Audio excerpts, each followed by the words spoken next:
Olá, pessoal. Estamos aqui mais uma vez, dando sequência aos nossos estudos sobre mediunidade. Hoje, no Centro Espírita Meimei, que estará completando 70 anos da sua fundação no próximo dia 31, o que é motivo de grande alegria para todos nós que aqui frequentamos e trabalhando. A nossa gratidão àqueles fundadores como Chico Xavier, Arnaldo Rocha, e amigos que nos proporcionaram essa escola da mediunidade, essa oficina de trabalho e essa escola de aprendizado constante e oportunidade de tanto aprendizado, de tantas experiências. E aqui nós estamos hoje para dar sequência ao nosso estudo Mediunidade em Ação, com o episódio número 7, Atendimentos aos Espíritos. Nós vamos dividir em 2 episódios, o 7 e o 8. E hoje, especialmente, nós estaremos trazendo grande parte do nosso estudo de mensagens obtidas aqui nessa casa, nesse centro, nessa mesa que eu me encontro, obtidas por Chico Xavier, publicadas no livro Instruções Psicofônicas, Voz do Grande Além e Registros Imortais. E então nós contamos com a participação de todos e vamos aproveitar o que os espíritos superiores, as experiências de alguns espíritos, vêm nos relatar e nos orientar sobre a tarefa mediúnica. Vamos lá, pessoal.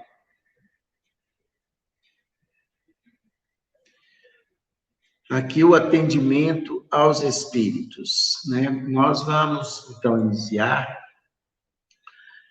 trazendo uma fala de Emmanuel no livro O Consolador, né? Que ele vai explicar esse início da nossa tarefa de atendimento aos espíritos.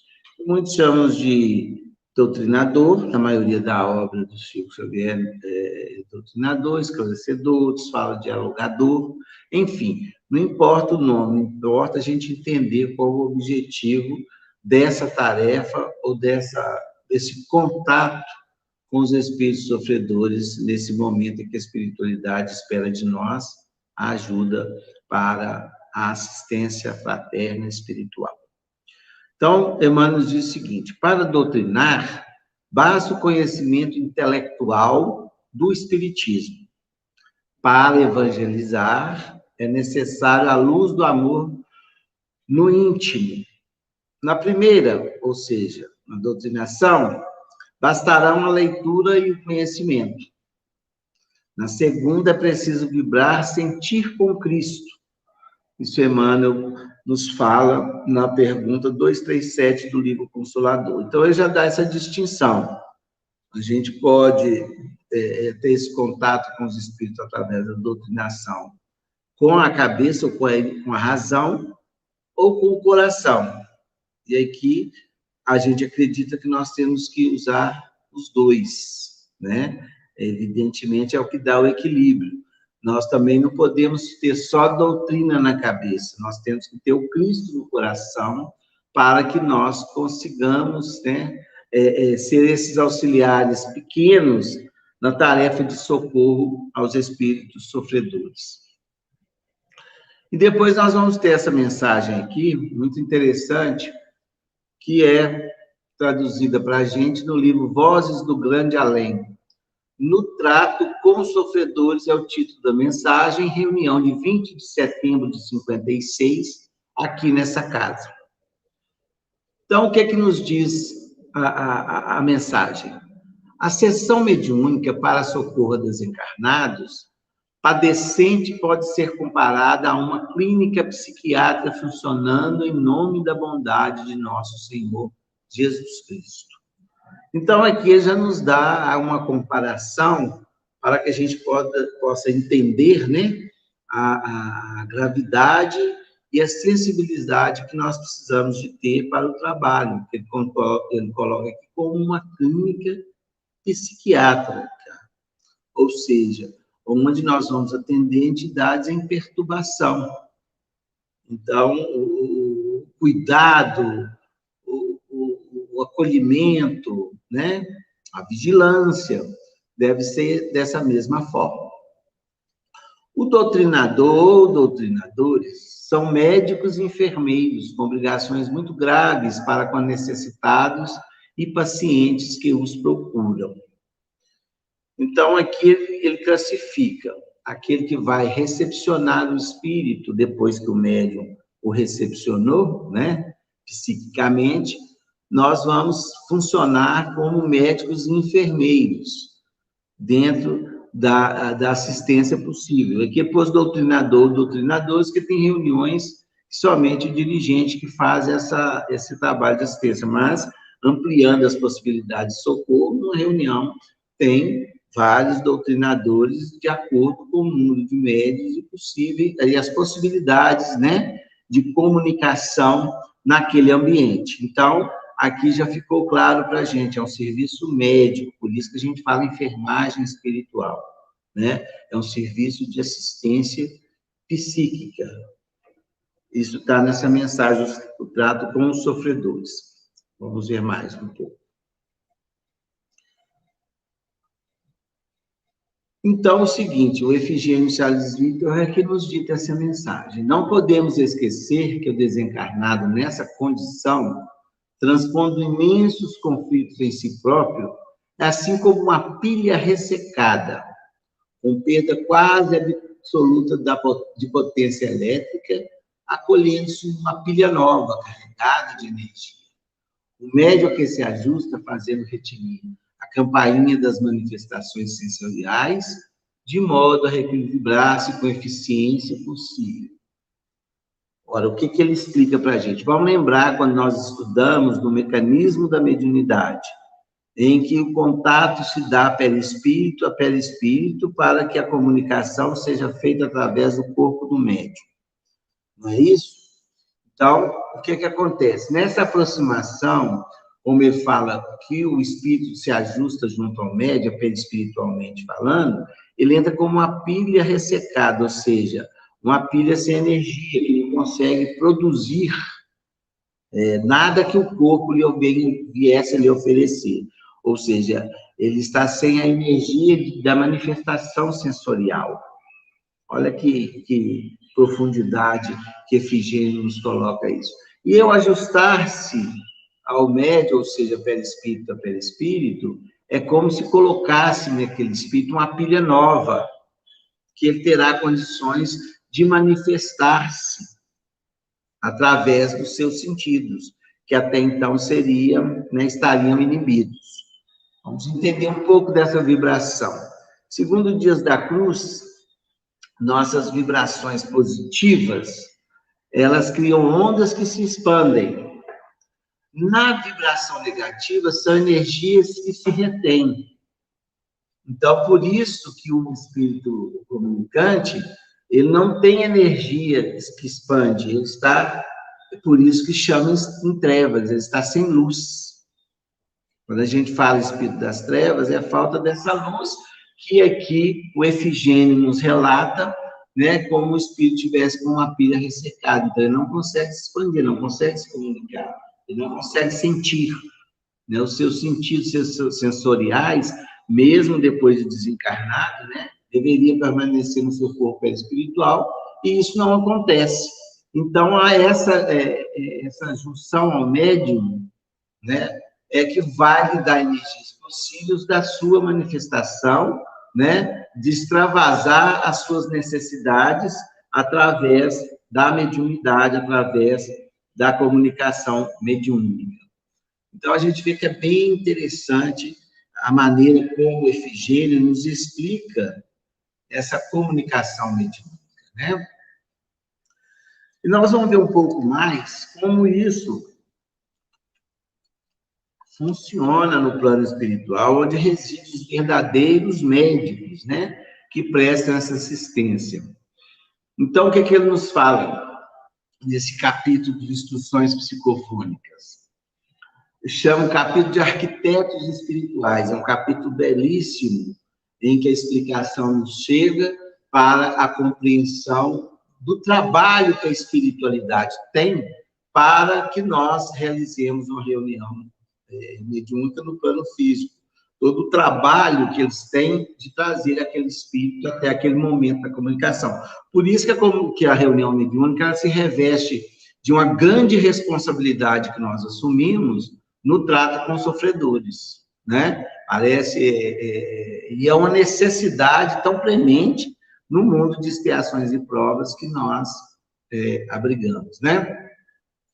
E ele fala o seguinte: para esse gênero de colaboração especializada, são trazidos arquitetos da vida espiritual, que operam com precedência em nosso programa de obrigações, consultando as reminiscências dos comunicantes que devam ser amparados, observando-lhes o pretérito e anotando-lhes os labirintos psicológicos, a fim de que em nossos santuários sejam criados temporariamente, embora os painéis movimentados e vivos, capazes de conduzir-nos à metamorfose mental, imprescindíveis à vitória do bem. É uma lição magnífica, na minha opinião, esse esclarecimento que nos é trazido. O que é que nos fala aqui, né? Acho que fica bem claro que esses arquitetos é que constroem a nossa reunião, que preparam essa reunião antes do nosso horário aprazado, do nosso momento aqui estar, né? Então, eles fazem tipo uma anamnese daqueles espíritos que serão admitidos para a comunicação, é bom que seja dito, né? Que aqueles espíritos não são aleatórios, desculpem, eles são trazidos e preparados, né, com conhecimento total dos espíritos trabalhadores da casa, de qualquer casa que existe o trabalho mediúnico. Então, o que ele fala aqui? Eles estudam os labirintos psicológicos, né, para que possam construir um ambiente que favoreça o esclarecimento, o socorro, né, o despertar daquele espírito ainda em dificuldade. Então, esse trabalho, nós vamos encontrar, como Kardec nos explica, que existe o laboratório do mundo invisível. Isso já era previsto lá nos livros dos médiuns, né? Onde se criam cenários, aparelhos, enfim, situações, produtos, digamos assim, de alguma forma, que venham a facilitar a compreensão, o despertar daquele espírito. Então, quando o espírito chega na reunião mediúnica, né, é um espírito já preparado, estudado para a espiritualidade, que realmente, dessa forma, vai conseguir nos orientar, nos inspirar, nos intuir para o socorro espiritual, né? Então, é muito necessário esses recursos, eu falei produtos, mas agora vem a palavra correta, são recursos que produzem a transformação mental daquele espírito para ele passar a se sustentar, né? Criando a sua luz própria, criando, iluminando seu próprio caminho. Então, é um ponto de partida, como nos diz os espíritos. E vai completar o seguinte: toda cautela é recomendável no esforço preparatório da reunião de intercâmbio com os desencarnados menos felizes, porque a elas comparecemos na condição de enfermeiros e instrutores, ainda mesmo que não tenhamos em nosso campo de possibilidades individuais o remédio ou o esclarecimento indispensáveis. Olha o que eles nos explicam, né? Que a gente tem que ter todos os cuidados devido à nossa própria deficiência, né? Devido até à própria das nossas necessidades, que muitas vezes vão até de encontro com a necessidade dos espíritos. Mas, quer dizer, nesse momento, pelo menos, apesar dos poucos recursos que nós venhamos a ter, né? Naquele momento nós somos enfermeiros e instrutores. Então, nós vamos doar aquilo que nós podemos, né?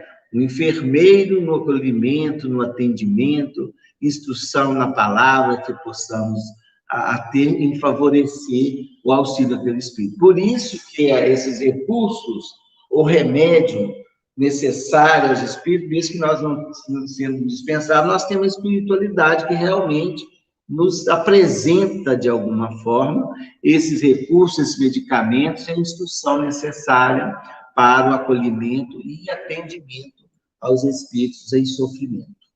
Ok? Então, o que finaliza esse capítulo, né? Que nós precisamos de atuar também através da oração, que são os canais de socorro divino.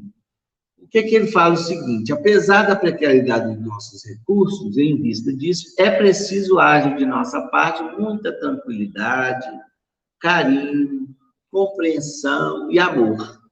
São sentimentos mais elevados, né? A fim de que a nossa colaboração dos nossos companheiros arquitetos encontre em nós base segura. Ou seja, os espíritos superiores ou trabalhadores que estariam ali em serviço, que são os arquitetos espirituais, eles precisam ter em nós sentimentos favoráveis, equilíbrio, né? Tranquilidade, amor e carinho. E veja que a gente está compreendendo aquela situação que estamos vivendo. Então, por isso é necessário a gente ter muita cautela, como fala anteriormente, e a prece, para que nós consigamos sintonizar com os amigos espirituais, esses arquitetos, que irão socorrer verdadeiramente aquele espírito, mas que encontrem em nós a base segura, ou seja, que consigamos transmitir aquilo que eles não conseguem diretamente, devido à própria materialidade em que esse espírito, a materialidade entre aspas, né? A própria vibração, melhor colocando, o espírito se encontra, se identifica mais do que a nossa, do que a com a deles. Nós vimos que eles têm dificuldade até para a comunicação sensorial. Então, aquele choque anímico, aquela pilha renovada, talvez consiga nos alcançar, mas não alcança os espíritos superiores, né? Por isso, naquele momento, nós temos que ter o preparo suficiente para, pelo menos, né, elevar o nosso pensamento até onde aqueles espíritos consigam a nos transmitir a inspiração ou a instrução necessária para o socorro àquele irmão, né, em dificuldade. Bom, ainda continuando, né? Os espíritos sofredores se beneficiam do choque anímico. Entendemos que esses espíritos são nossos irmãos, que se encontram em situação de grande desconforto, muitas vezes ignorando sua condição de desencarnados, muitas vezes vivendo situações dolorosas, de um modo contínuo, sem conforto, sem consolação, sem esperança. Então, gente, esses espíritos, a gente tem que ter esse entendimento, que eles estão em problema psíquico muito grande, muitas vezes fora da sua própria realidade, abrigando muito desespero, né, no coração, muito desamparo, muitas desesperanças, às vezes muito ódio, que dificulta a própria visão espiritual que poderiam ter pelo fato de estar desencarnados. Então, aqui, ele coloca para a gente, né, essa questão de vermos ele como os irmãos, de vê-los como necessitados nossos, que nós temos algo a oferecer. Aqui, só para a gente recordar, meus amigos, a questão da comunicação que eu falei, o slide está meio desajustado, mas nós vamos lembrar, né? Que é a aproximação do espírito, que vai ter uma relação psíquico-afetiva, como em termos energéticos, que vai dar a comunicação e que vai ser acolhido pelo aquele doutrinador, esclarecedor, designado para esse fim. Nós já estudamos isso no episódio anterior. Quem quiser recordar, visite lá, que vai ter boa lembrança do que nós conversamos sobre isso. Então, isso aí é chamado choque anímico, tudo que a gente escreveu, que é esta aproximação, né, do espírito, perispírito a perispírito, que vai renovar essa pilha ressecada, mesmo que seja por momentos, mas que vai dar uma sequência ali. Então, a gente vai entender a necessidade, né, do médium, ou dessa comunicação dessa forma, para que o espírito reanime-se. Então, isso que é chamado choque anímico, Isso que é chamada comunicação mediúnica, isso que é chamado antigamente de incorporação, porque dava essa ideia. Hoje a gente mudou o nome porque é através do perispírito, não através do corpo. O corpo só transmite, né? Então, o choque anímico se dá dessa forma e é muito necessário para que o espírito reanime, ele se renove energia. Daí a necessidade do preparo do médium, do preparo da equipe, do preparo do ambiente, para que realmente essas energias venham a ser favorecidas àquele espírito sofredor que vai buscar o seu alívio, né, com permissão e acolhimento da espiritualidade amiga. Ok? Aqui nós vamos ter um exemplo vivo dessas palavras nossas. Lição contida, lição 18, que está no livro Vozes do Grande Além. Me perdoe. Instruções psicofônicas, lição 18, Dramas das Sombras. Então, aqui o espírito conta a sua experiência no contato mediúnico e nesse choque anímico, o que produziu nele. Olha, vamos ver que emocionante, até diria, uma coisa que a gente acha tão simples, né? Como que o espírito recebeu isso naquele contato na mediunidade.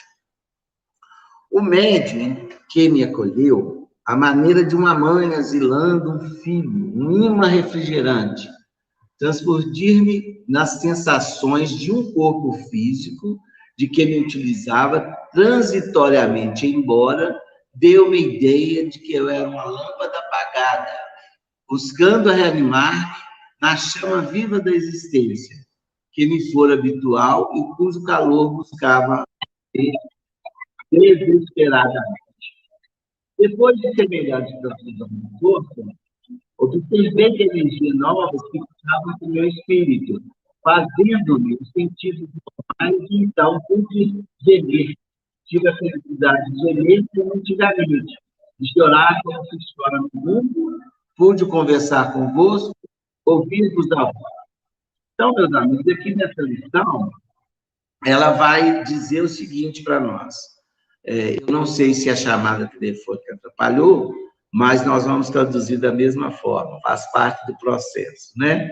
Então, essa Damas da Sombra, o médium que acolhe o espírito, ele sente como se fosse um ímã o atraindo, e ele passa a ser a sensação de quando ele estava no corpo físico, ou seja, a pilha ficou recarregável, que ele fala que era como uma lâmpada apagada e viu a luz. Aí ele passou a reanimar-se, né? Embora a gente saiba que é transitoriamente, ele sentiu o calor de uma vida física, ou seja, da sua manifestação.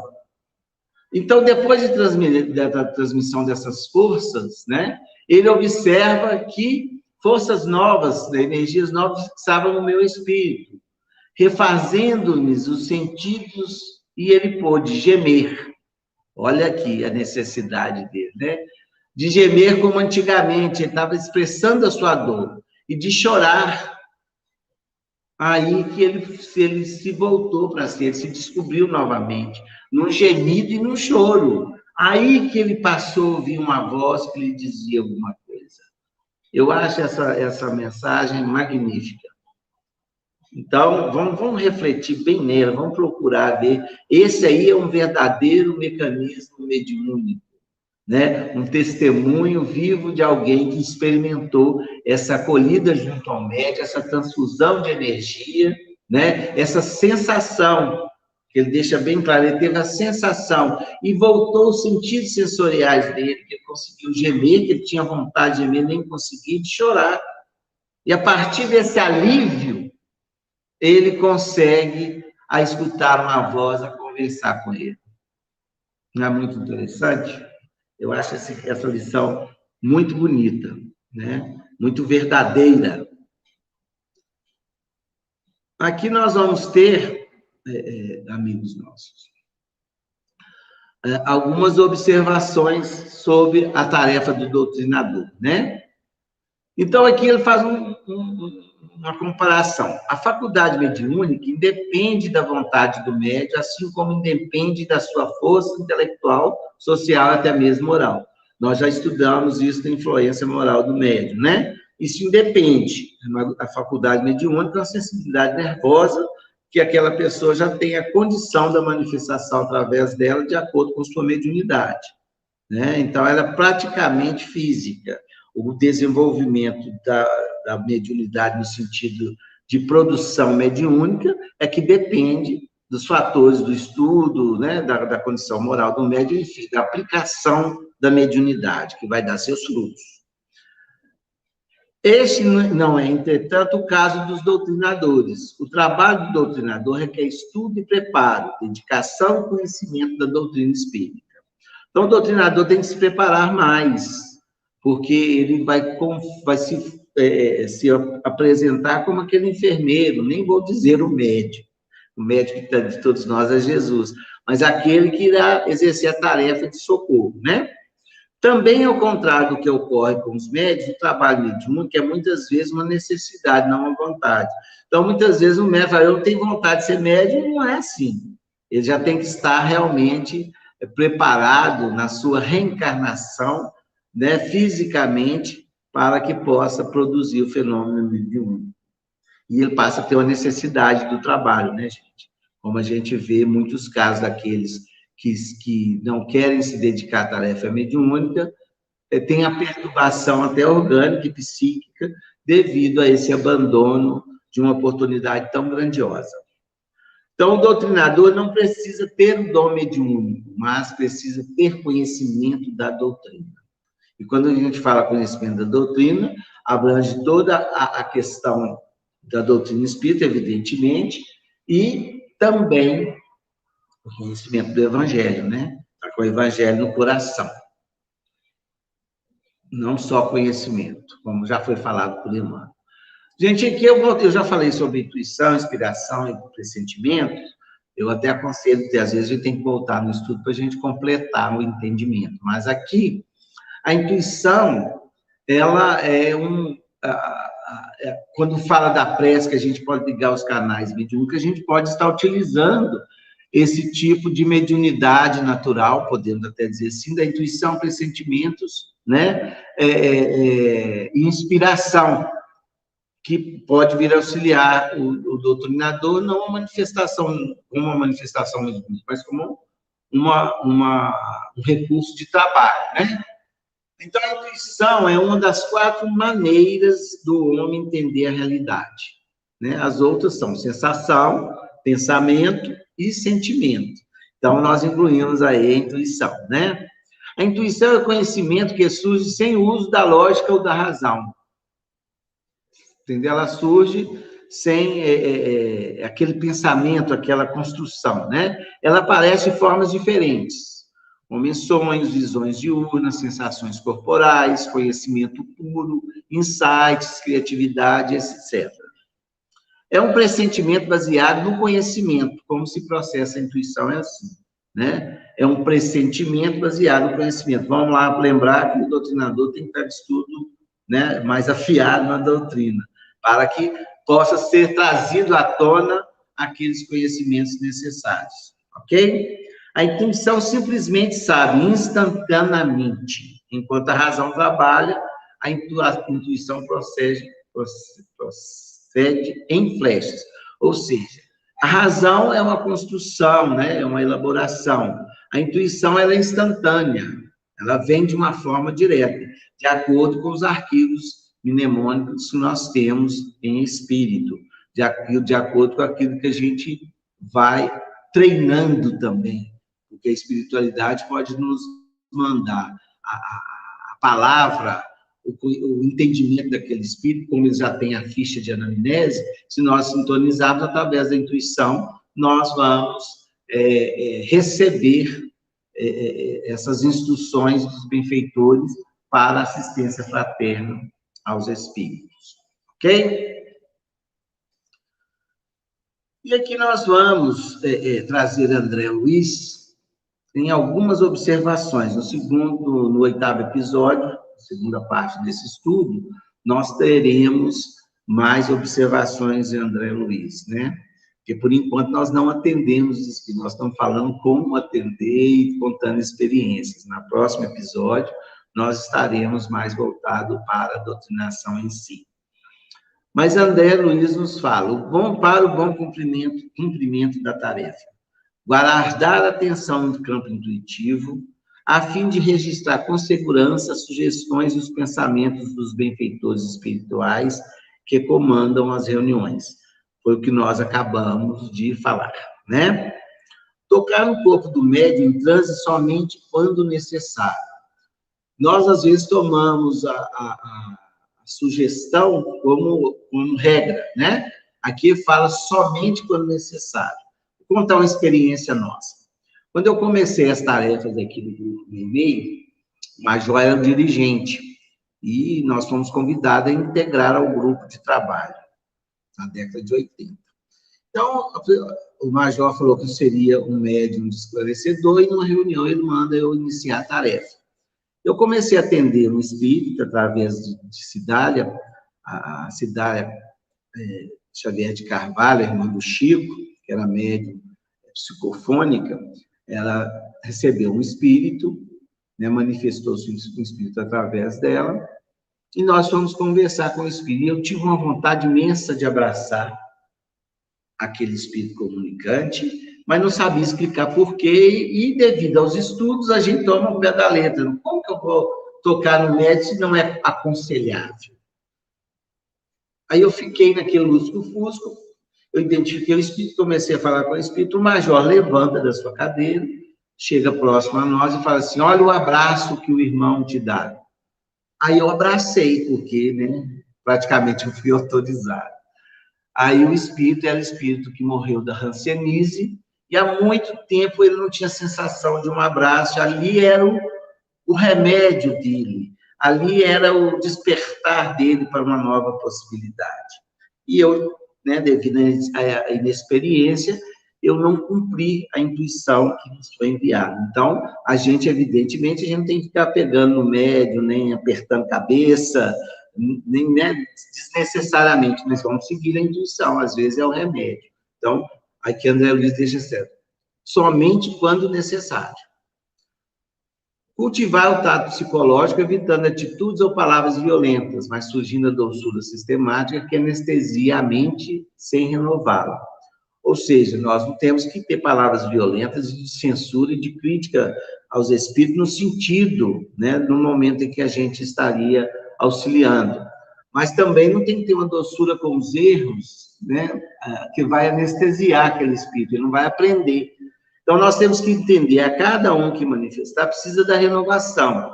O remédio de cada um será de uma forma. A energia a aplicar a cada entidade é de uma forma, mas o coração é sempre o mesmo, o amor, né? Então, tem uma carta do Chico falando que Arnaldo ia dirigir a reunião, porque ele saberia aplicar energia e o amor ao socorro aos espíritos. Então, acho que essa aí que é a tônica, né? Nós não temos que ser violentos, mas temos que ser sinceros, né? Um espírito também que sofre é porque foi muito bom, tem os seus motivos e precisa resgatá-los. Então, mas ali já não está mais só, ele tem que entender isso, que é possível mudar de caminho e que ele tem mãos que vão recebê-lo, apesar das dificuldades, né? E fala o seguinte, estudar os casos de obsessão sugeridos na equipe mediúnica que devem ser tratados na órbita da psiquiatria. André Luiz nos fala o seguinte, a terapêutica espírita é um recurso, sim, a desobsessão, muitas vezes maiores até, mas um médium em desequilíbrio, né, talvez precisa desse acompanhamento para que possa ajudá-lo no controle, até que possa se reequilibrar. Então, nós não devemos misturar, né? Eu acho que André Luiz falou isso, porque eu lembro antigamente, todo mundo falava, não, você pode parar de ir no médico, você vai resolver no centro. Não, quando chega à nossa casa, qualquer pessoa que está com acompanhamento médico, o próprio médico vai detectar a melhora através do trabalho mediúnico, muitas vezes sem saber até que está sendo realizado em favor daquele paciente, né? Então, os recursos de Deus vêm de muitas formas para o socorro e alívio de todos nós da humanidade. Bom, meus amigos, aqui nós estamos caminhando para o encerramento, e nós vamos deixar abertura para que nós, né, tenhamos o nosso segundo estudo no episódio 8, na próxima semana. No Céu e Inferno, na segunda parte, em exemplos, Kardec, em seus contatos com os espíritos, né, em suas evocações para explicações, ele faz esse comentário, devido às suas observações ao contato com os espíritos. A prece tem sobre eles ação mais direta, reanima-nos, incute-lhes o desejo de se elevarem pelo arrependimento, pela reparação e positivamente desviar-lhes do mal do pensamento. É nesse sentido que lhes pode não só aliviar, como abreviar sofrimentos. Então, Kardec fala aqui da ação da prece nos espíritos desencarnados, muitas vezes, né, em sofrimento devido a diversos motivos, revolta, ódio, dor, desconhecimento, angústias, falta de aceitação, enfim, tem vários motivos que nos levam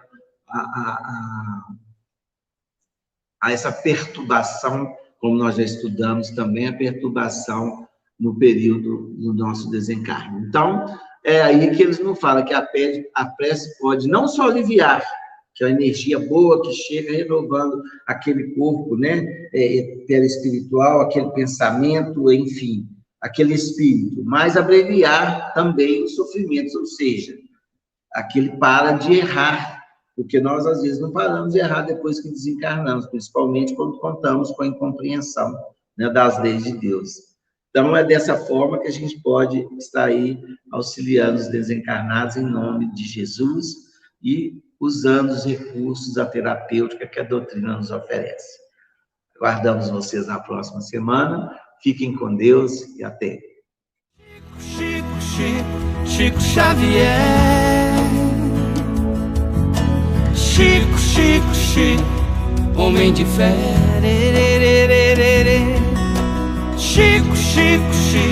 Chico Xavier.